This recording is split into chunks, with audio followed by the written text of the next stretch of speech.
ជំរាបសួរនិងសួស្តីដល់ពុកម៉ែបងប្អូនអ៊ំពូមីងបាទបងជាទីស្រឡាញ់ដែលតាមដានបាទបងប្អូនពីមុនមកបាទមកដល់ឥឡូវហើយនឹងជំរាបសួរដល់មួយថ្មីបាទមួយគ្រឿងនេះជាប្រភេទលុចស៊ីបាទ OX 300បាទឆ្នាំ2001ប៉ុង1បាទជាប្រភេទឡានបាទម្ចាស់ដើមទី1ណាបាទបងប្អូនទៅតែកាត់ចូលមកបានមួយគ្រឿងទៀតហើយការតុបតែងវិញគឺមកលះមកស្អាតជូនហើយស្រាច់ទេបងប្អូនណាបាទបងប្អូនយកទៅបាទចាក់សាំងជីតែម្ដងបាទការតុបតែងមានដូចជាសបកកង់ថ្មីបាទ Inox Body មកជុំបាទកម្រាល VIP បាទស្រឿស្រាញជើងក្រោមដូចជាបាទជើងបាទដៃជើងគ្រឿងជួលន់លឺហ្នឹងគឺយើងដោះដូរឲ្យមកស្អាតទៅហើយថែមទាំង stop មកគ្រឿងនេះ stop ក្រោយបាទម្ចាស់ដើមគាត់ក៏លេងហើយស្រាច់ដូចទៀតបាទបងប្អូនណាស្អាតមែនទែនតែម្ដងបាទអញ្ចឹងបងប្អូនដែលជា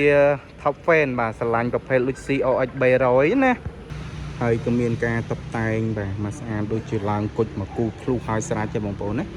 បាទគុជមកគូភ្លុះថ្មីហើយមកភ្លឹងចឹងតែម្ដងបងប្អូនក្លុកលៀតដៃជើងឯតាវិញបាទមិនបាច់ភ័យឡើងស្អាតណា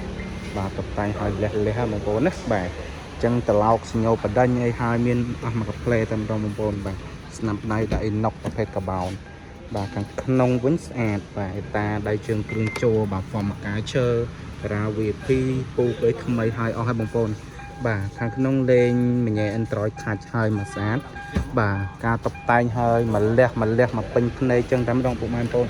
បាទចឹងបងប្អូនដែលសួររោគប្រភេទ Luxi 300បាទឡានស្អាតបាទអាចអញ្ជើញមកមើលបានណាបាទដៃជើងគ្រឿងចូលបាទនៅថ្មីមែនតើបងប្អូនថ្មីណាបាទក្លុកកលៀតនៅស៊ីនចឹង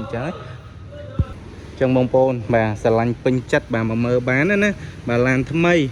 បាទឆ្នាំ2001មែនតែសាច់ឈាមវិញនៅសំណំរបស់គេណាស្អាតបងប្អូនស្អាតក្លុកកលៀតដៃជើងឆ្លីបាទសាច់ជាងសាច់អីក៏នៅភ្លឹងចឹង